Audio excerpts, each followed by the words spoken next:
কিছু জায়গা শুধু চোখে দেখার নয়, কিছু জায়গা অনুভব করতে হয়।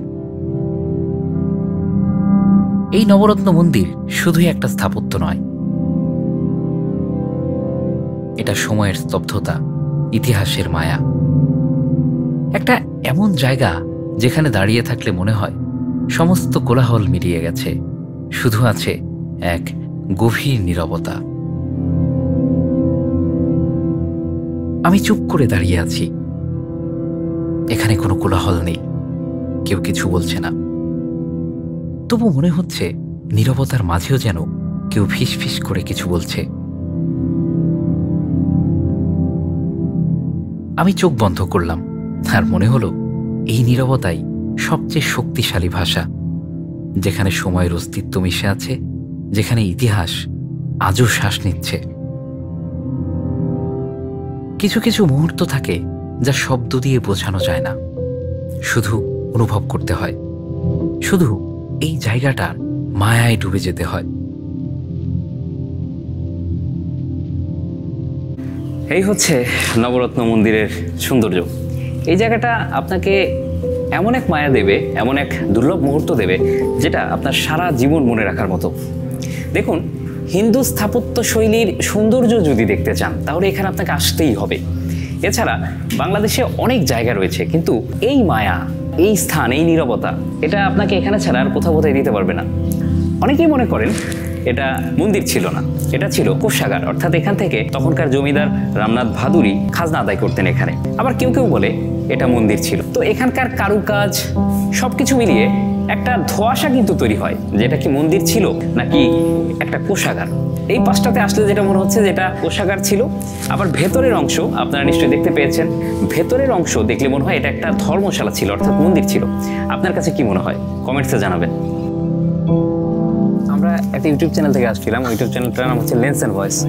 তো এই জায়গাটার কথা আমি শুনতেছিলাম অনেক আগে থেকে, এরকম 300-400 বছর আগের একটা মন্দির রয়েছে। তো সেই মন্দিরের কোনো শিলালিপি নাই, তার বয়স আসলে কত বা কে তৈরি করছে এই মন্দিরটা? আচ্ছা আচ্ছা, আচ্ছা আচ্ছা, হ্যাঁ না, এটা সবচেয়ে বড় নবরত্ন। প্রবেশপথই 5টা, হ্যাঁ। আচ্ছা, উঠতে দেয় না ভেতরে, তাই না? ও, ওখানে পূজা হয়, কিন্তু এখানে তো পুজো হয় না, কারণ এখানে নাকি কখনোই কেউ পুজো হইতে দেখে নাই।